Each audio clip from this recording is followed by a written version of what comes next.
কাম কলিত তোছো মানস। কি দিতে হবে? হেলে দুলে চলছে,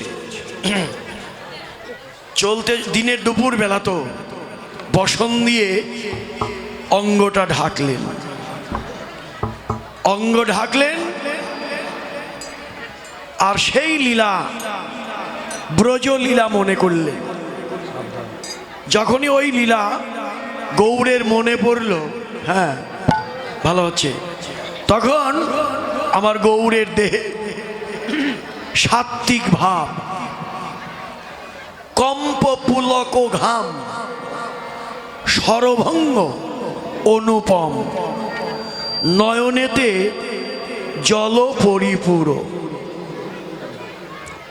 কম্প মানে সর্বাঙ্গ কাঁপছে, পুলক মানে পুলকিত হচ্ছে, ঘাম বিন্দু বিন্দু ঘাম হচ্ছে। এগুলো হলো সাত্ত্বিক ভাবের বিকার, সাত্ত্বিক ভাব আর নয়নের জল।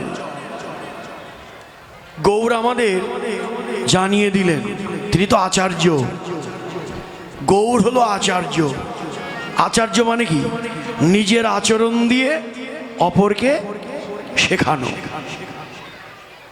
আচরণবিহীন প্রচার জগতের কল্যাণ হবে না। আমাদের মহাপ্রভু হলো নিজের আচরণ দিয়ে শিখালেন। তিনি কি করলেন? নিজের হাতে গুন্ডিচা মন্দির মার্জন করলেন। আস্তে ভক্তরা বললেন, প্রভু আপনি কেন নিজের হাতে মন্দির মার্জন করছেন? মহাপ্রভু তখন কি উত্তর দিল? ভক্তদের বললেন, ওরে নিজের হাতে মন্দির মার্জন করলে হৃদয় মন্দির মার্জিত হয়ে যায়। হৃদয় মন্দির মার্জিত হয়ে যায়। ভজন যার যার ভজন সেই সেই করো, নিজেরটা অন্যকে দিয়ে করলে হবে না। ঘরের নিত্য পূজা অনেক সময় বলি মেয়েকে পূজাটা দিয়ে দে, কিন্তু দিল সে, কিন্তু আপনারটা আমারটা, আমারও যে কোনো এক ফাঁকে তার চরণে প্রণাম করতে হবে, আত্মনিবেদন করতে হবে। এ জগতে কেউ কারোটা করে দেবে না, যার যারটা তার তারি করতে হবে। আজকে মহাপ্রভু নিজের আচরণ দিয়ে শিখালেন।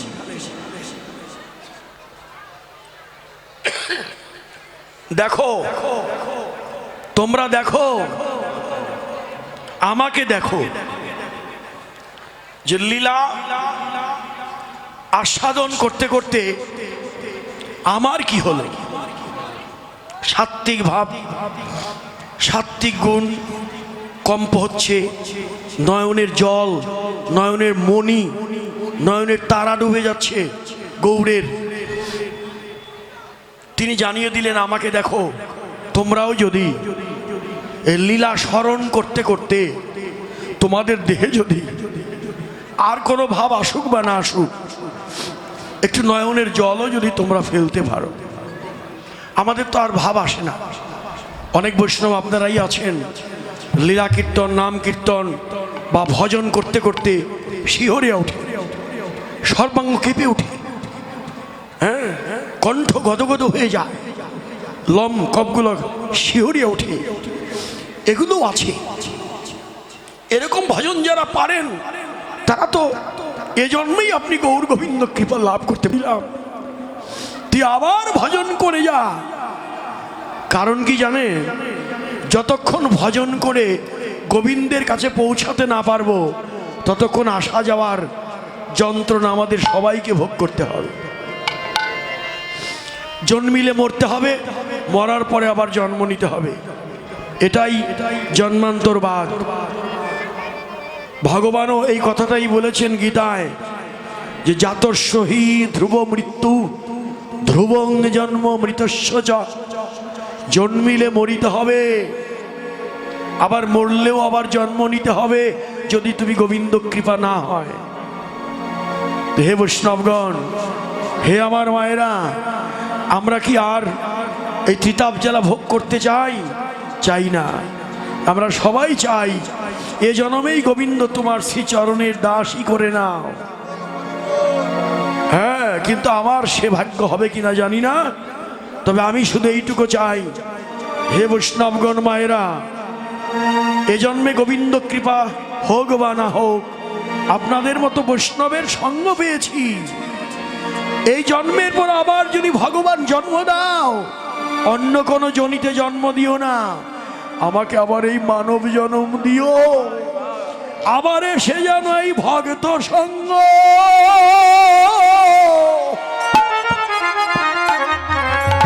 করতে।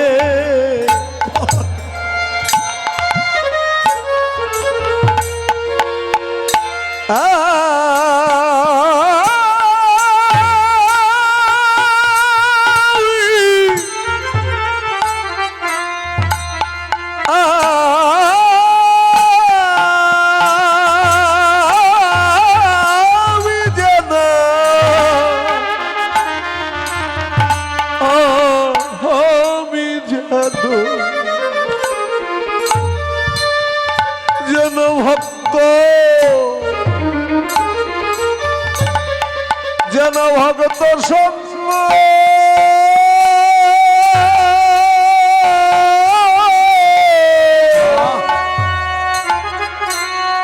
হরি আমি করতে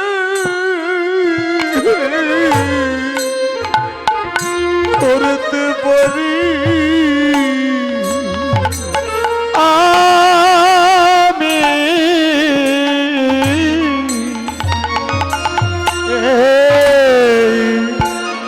ভক্ত সঙ্গ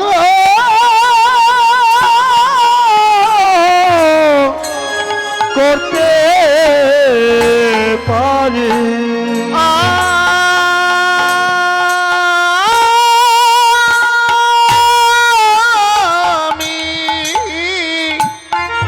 আমি যেন এমনি করে ভক্ত সঙ্গ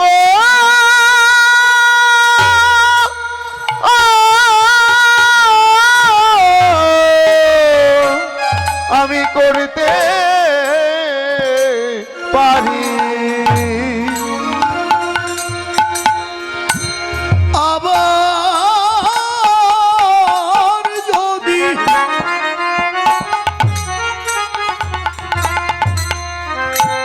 পাঠাও মোরে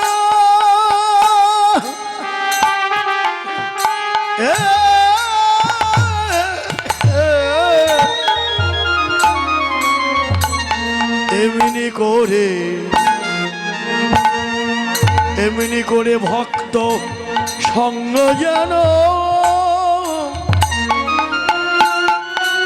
করতে পারি। জয় জয় সাধুগুরু বৈষ্ণব প্রেমানন্দ হরি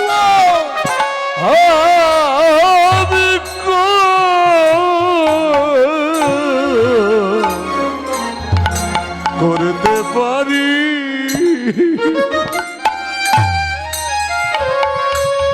আরে আমি আবার যদি আমায় পাঠাও দয়া,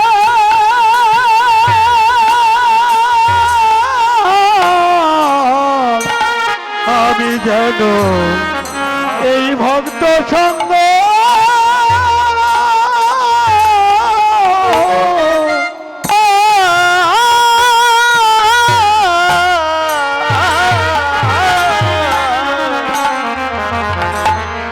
এসে তোমার এই ভক্ত সঙ্গ সঙ্গ যেন আমি করতে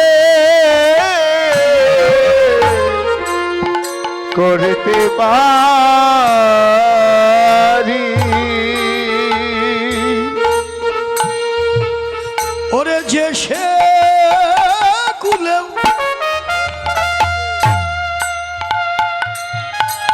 হোক না জানো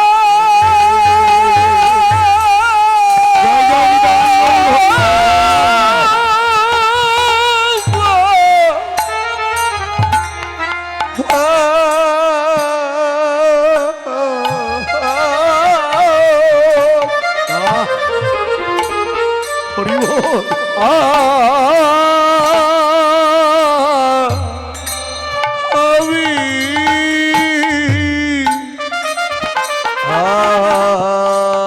আমি জানো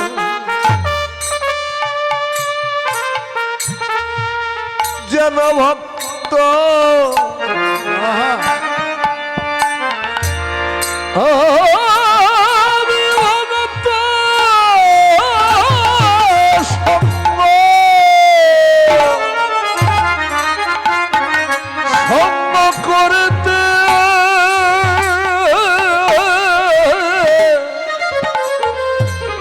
আমি করতে পারি।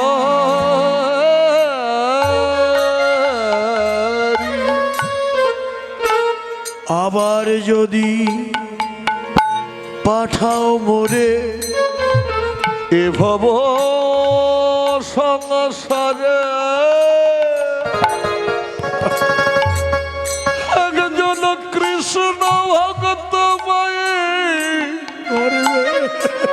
গর্বে জন্ম দিও মোরে জন্ম দিও মোরে ওরে আমি মুচি হলো ওরে সূচি হব মনে যদি কৃষ্ণ অনুরাগী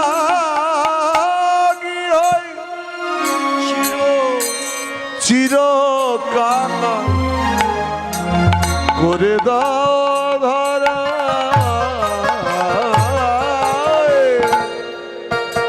ও দয়া গুরু রে আমার চিরকাল করে দাও ধরা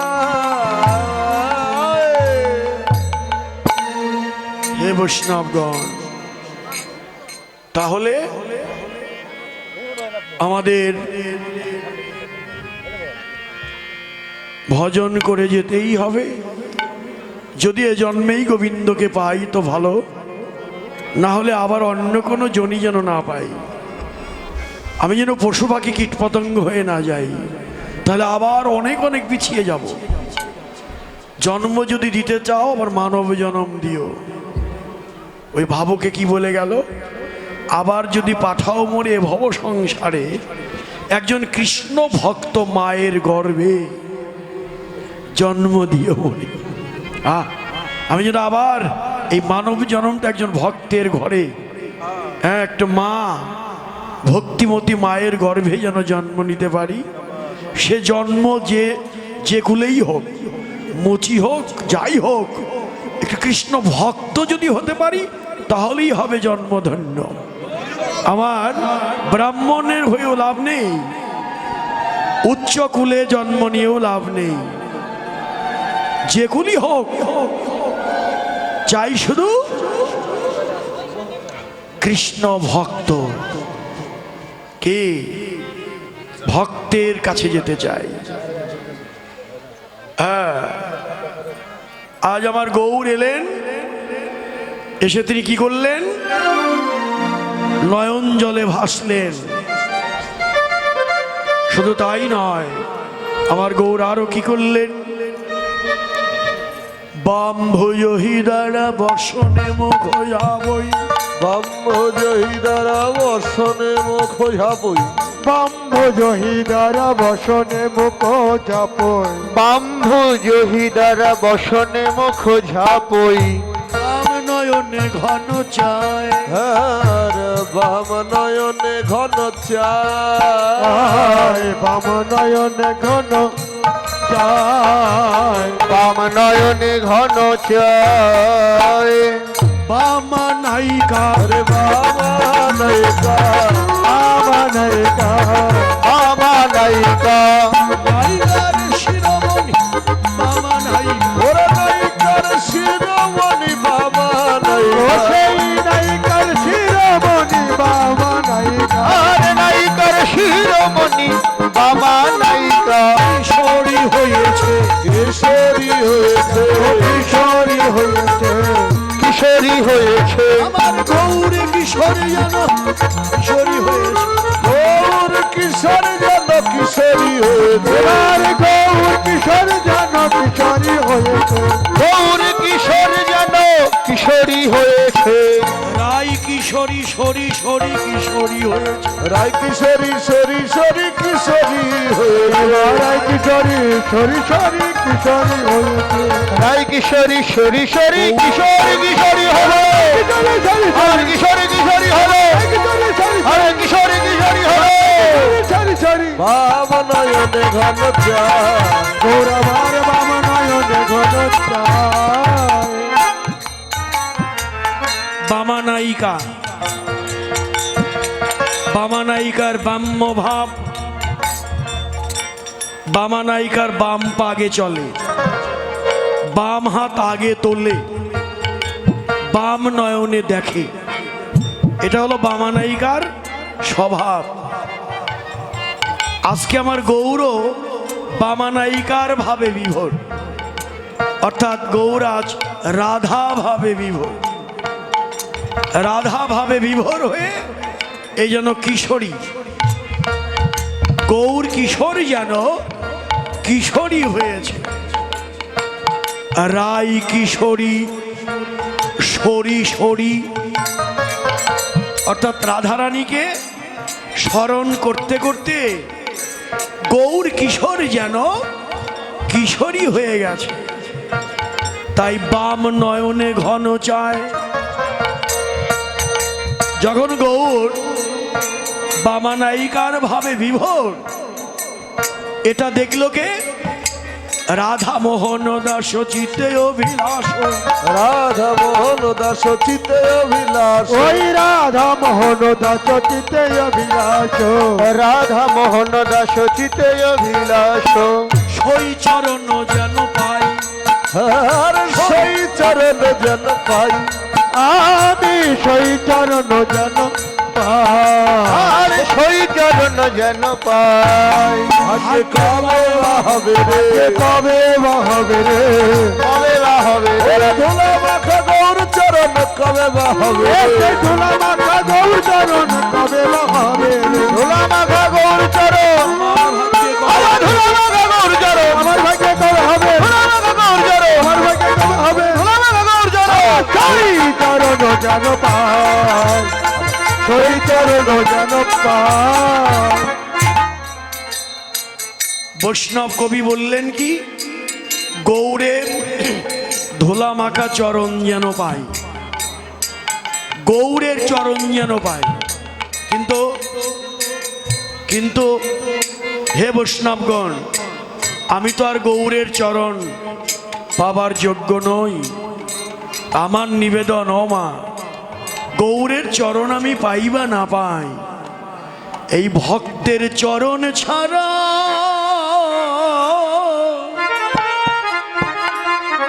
করোনা আমার ভক্তের চরণ ছাড়া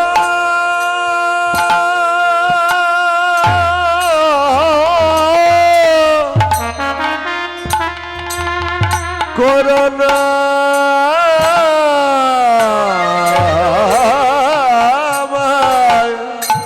এই ভক্তে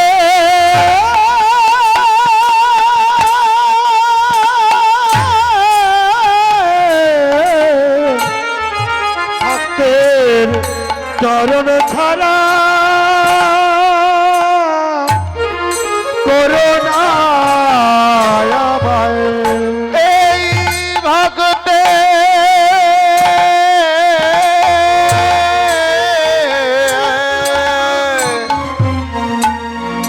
ভক্তের চরণ ছাড়া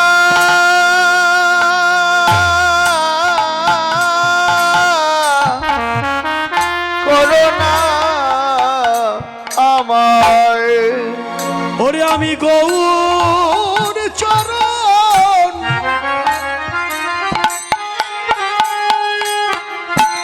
পাইবা না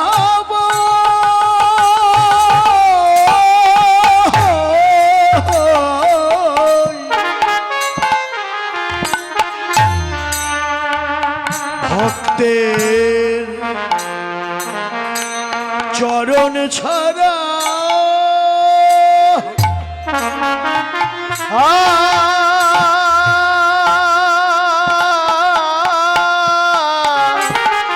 করোনা আমায়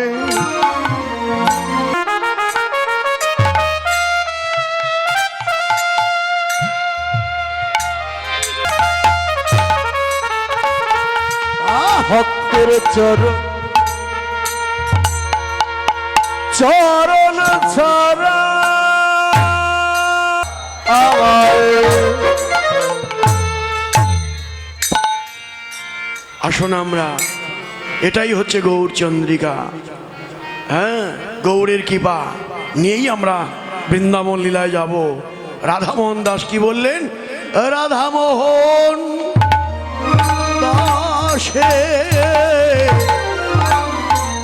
হে আমার ভাগ্যে কবে হবে রাধামোহন দাসে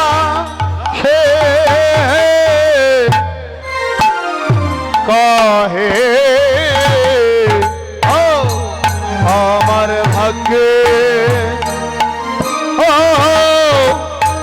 কবে হবে রাধামোহন দাসে কহে ও আমার ভাগ্যে হরিবল হরিবল হরি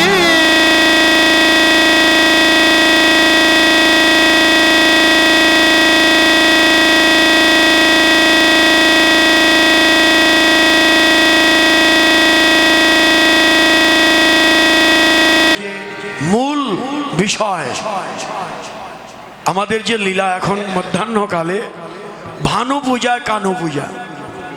ভানু অর্থ কি গো মা? সূর্য। আর কানু তো কৃষ্ণ।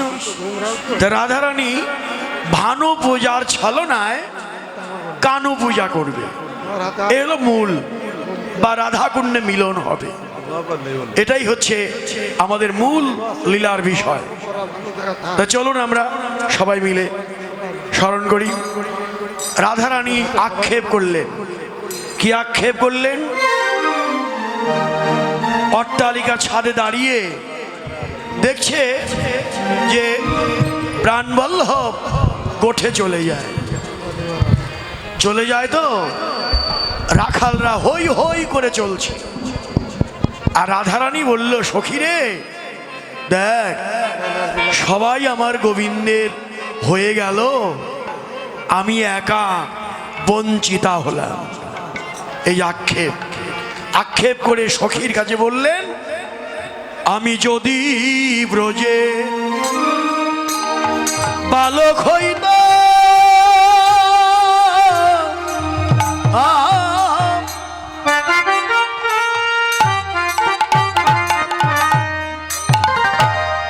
ও প্রাণ বন্ধুর সামনে কোঠে যেতাম। আমি যদি ব্রজে বালক হতাম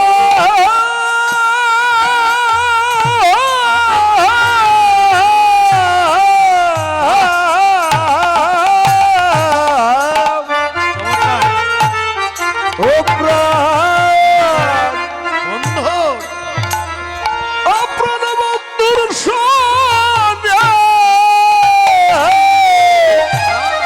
এমনি করে আক্ষেপ করছে। মেলা কষ্ট হয়, রাধারানী আক্ষেপ করছে, বুঝার মানুষ না আমি। ওদিকে গোবিন্দ বন্ধু চলে গেল। রাধারানী গোবিন্দকে দেখতে না পেয়ে তুলসীকে ডাকলো। এই যে আরম্ভ হলো। তুলসীকে ডেকে কি বলল? রাধিকার রূপসী লইয়া তুলসী কহয়ে মধুর কথা।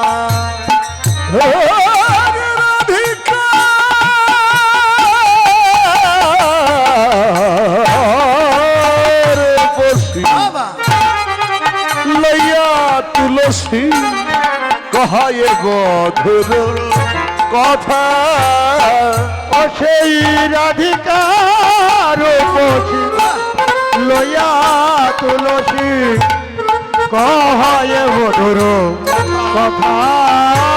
ও রে রাধিকার রূপসী লইয়া তুলসী কহায় মধুর কথা। বলে তুলসী রে, তুলসী রে, ওরে বলে তুলসী রে, তুলসী রে, বলে তুলসী রে, তুলসী রে, বলে তুলসী রে, তুলসী রে। ওই আজ তোরে একটা কথা বলি, আয় তুলসী আমার কাছে আয় রে। আমি তোরে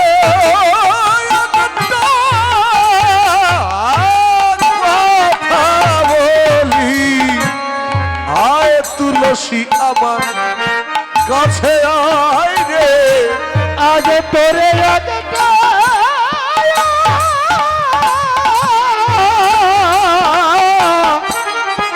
কথা বলি, আয় আয় তুলসী আমার কাছে আয় রে। আমি তোরে একটা কথা বলি, ওরে আই তুলসী আমার কাছে আই রে। তুলসী এলো রাধারানীর একজন সখীর নাম, আর একজন তুলসী তো আছে। সেটাকে ওই যে আমাদের প্রেম ভক্তির মহারানী বৃন্দা দেবী আমাদের যেন জানিয়ে দিল, এ জগজ্জীব ওই তুলসী রে।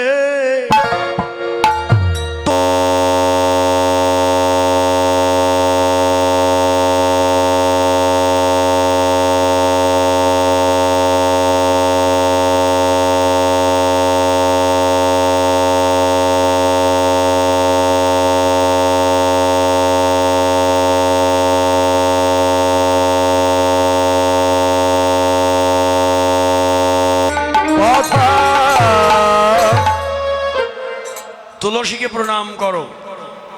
তুলসীর মালা, তুলসীর মালা গলায় ধারণ করো, তুলসীর আরতি করো, তুলসী প্রদক্ষিণ করো, বাড়িতে তুলসীর বাগান করো। কি যে বাড়িতে তুলসীর বাগান আছে সেই বাগানে আমার গোবিন্দ আছে। কি যত্র তুলসী কানন তত্র সন্নিহিতং হরি। কানন মানে কি? বাগান, বন। যেখানে তুলসীর বন সেখানেই আমার গোবিন্দ বিরাজ করে। তাই তো আমাদের তুলসীতে আরতিও হয়, নম নম তুলসী কৃষ্ণ প্রেয়সী প্রেম